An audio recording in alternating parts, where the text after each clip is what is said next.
Cabin mate 24 hours study hall and work space mobile app download చేసుకుని ఇప్పుడే మీ cabin book చేసుకోండి. Pre release event కూడా సుధీర్ని పిలిచింది కూడా అందుకేనా? దేనికి? అదే ఒక ప్రమోషన్ లో యాక్టివిటీ.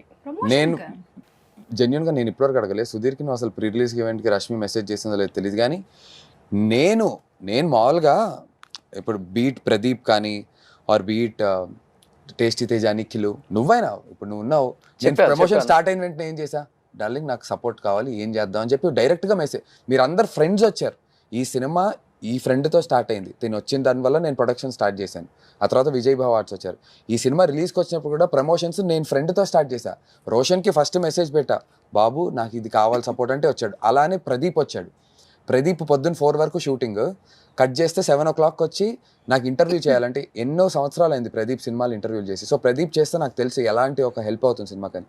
ఇంటర్వ్యూ చేయాలంటే ఒక లొకేషన్ బుక్ చేసుకుని ప్రదీప్ మాతో ఇంటర్వ్యూ చేసి ఫ్రెండ్ కోసం హెల్ప్ చేసేవాడు. అలాగే సుధీర్ కూడా, సుధీర్ అయితే మరీ దారుణం. హాయ్ అని పెట్టా, హాయ్ అని పెడితే ఎంత స్వీటెస్ట్ మెసేజ్ పంపించాడంటే నాకు, నేను చాలా ఐ ఫెల్ట్ వెరీ టచ్డ్ ఆ రోజున. డార్లింగ్ హాయ్ అని పెడితే yes darling what can I do for our film అని పెట్టాడు ఫస్ట్. ఓకే హాయ్ రా, ఇంకేంటి విశేషాలు కాదు, ఏం చేద్దాం సినిమా కోసం అన్నాడు. ఏం లేదు ప్రీ రిలీజ్ ఈవెంట్ ఉంది బాబు రా. సో తనైతే ఓపెన్ గా చెప్పారు. నాగశౌర్య కూడా ఈవెన్ దో అంటే నేను విన్నాను ఈ సినిమా ప్రమోషన్ కి సుధీర్ వచ్చినప్పుడు రష్మి ఫోన్ చేసినా కానీ లిఫ్ట్ చేయట్లేదు, రష్మి మెసేజ్ చేసినా కానీ రిప్లై ఇవ్వట్లేదు సుధీర్. అవునా? సో ఇద్దరి మధ్య గ్యాప్ ఎక్కువ పెరిగింది షోలో నుంచి బయటకు వచ్చిన తర్వాత అని అంటే ఇప్పుడు తను చూసాడు కదా, పెరిగి ఉంటుంది ఆఫ్ స్క్రీన్ గ్యాప్ పెరిగింది, పర్సనల్ లైఫ్ లో కూడా గ్యాప్ బాగా పెరిగింది అన్నారు. నిజమాది? అసలు అలాంటిది ఏమీ లేదు. అండ్ నేను అసలు సుధీర్ని ఇన్వైట్ చేయాల్సిన అవసరం లేదు, అని రావాల్సిందే. So there is no such thing as అది నేను ఎందుకు మెసేజ్ పెట్టాలి, he has to come and he will come అంతే. ఫ్రెండ్స్ కోసం ఆ మాత్రం సపోర్ట్ చేయకపోతే there is no such. So పిలవలేదు మీరు అయితే? నేను పిలవలేదు. I knew that he will come and he has to come. He knew, I mean obviously we talk. So ఉంది, హీ న్యూ ద డేట్. కానీ అంటే నాకు సుధీర్కి ఉన్న క్లోజ్నెస్ ప్రాబ్లీ నందుకి సుధీర్కి లేదు కాబట్టి యాజ్ అన్ యాక్టర్ హీ ఫార్మాలిటీగా మెసేజ్ పెట్టారు. But I don't have to do all those formalities with him. చాలా మంత్స్ తర్వాత కలిసారు కదా ఎవరు? సుధీర్ అండ్ మీరు ఆన్ స్క్రీన్. అక్కడ on screen, yeah. Off screen కలుస్తున్నారా? Obviously we are all, you know, we are all in the same space, yeah.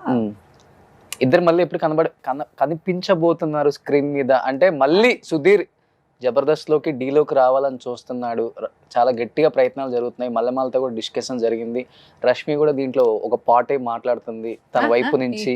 ఏం మాట్లాడుతున్నా? తను తీసుకొస్తే బాగుంటుంది. అది నా తాతగారి ప్రొడక్షన్ హౌస్ ఏంటి, నేను తీసుకొని రావడానికి పంపించడానికి ఏంటది? అది దట్ ఈస్ ఆల్, అవంతా ప్రొఫెషనల్. అలాంటిదే కదా తాతగారి ప్రొడక్షన్ లాంటిది అది. ఇప్పుడు లేదు jam sir is still very young and dynamic and very stunning అన్నమాట. అండ్ ఆయన personality, he has an amazing personality, always different aura all together. So I am nobody to bring anybody or send somebody, అలాంటివి ఏముండదు.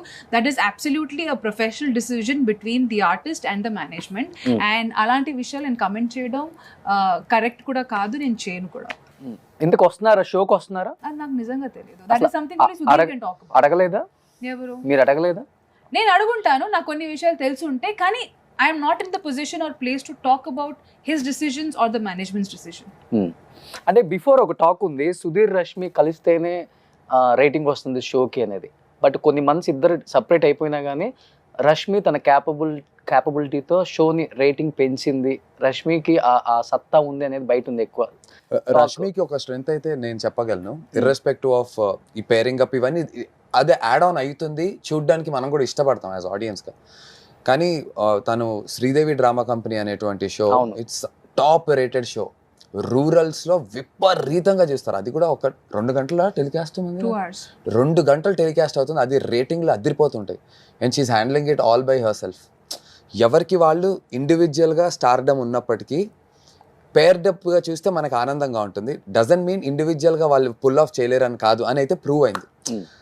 నాకు కూడా ఒక ఫ్రెండ్గా తను ఒక అంత పెద్ద షోని, 2 గంటల తెలుగు షోని తను హ్యాండిల్ చేసి ఒక టాప్ రేటింగ్ వచ్చేలాగా తను ఉంటుంది, నిలబడుతుందంటే మనకు కూడా ఒక ప్రౌడ్ ఫీలింగ్ వేస్తుంటుంది చూస్తున్నప్పుడు. It was only because of the audience. నేను ఏ చేసినా నాకు వాళ్ళ ఇంటి అమ్మాయి లాగా చూసుకుని నన్ను యాక్సెప్ట్ చేశారు కాబట్టి అది జరిగింది. It was only because of them. నేను ఎలాంటి చిలిపి పనులు చేసినా అప్పుడప్పుడు ఏదో మాట్లాడేస్తాను, but they take it in a very positive way. చిలిపి పనులు రేటింగ్ ప్లస్ అయ్యాయి అంతే. I'll tell you what, again ఇప్పుడు కూడా ప్లస్ అవుతాయి. ఇప్పుడు కూడా ప్లస్ అవుతాయి. కాదు, ఐ టెల్ యూ వాట్, మనం షో చేసేటప్పుడు చాలా విషయాలు మాట్లాడేస్తాం ఫ్లోలో. It is also my productions house responsibility. వాళ్ళు నాకు మంచిగా ప్యాకేజ్ చేసి, నీట్గా ప్యాకేజ్ చేసి నన్ను చూపిస్తున్నారు కాబట్టి అది వర్కౌట్ అవుతుంది. So the complete credit goes to the production house Mallemala. నన్ను చూపించే విధానం కూడా కరెక్ట్గా ఉండాలి. ఇప్పుడు ఫ్లోలో కొన్నిసార్లు నోరు జారి ఏదో చెప్పేస్తాం, అన్నీ చూపించేస్తే అది వేరే రకంగా వెళ్తుంది. So they have also showed a lot of responsibility when it comes to presenting me. So I have to give them 100% credit for that. ఆ ప్యాకేజింగ్, ఆ ప్రెజెంటేషన్ అనేది నేను వాళ్ళ మీద పెట్టేది నమ్మకం. వాళ్ళు ఇప్పటి వరకు they been very very good about it. Okay.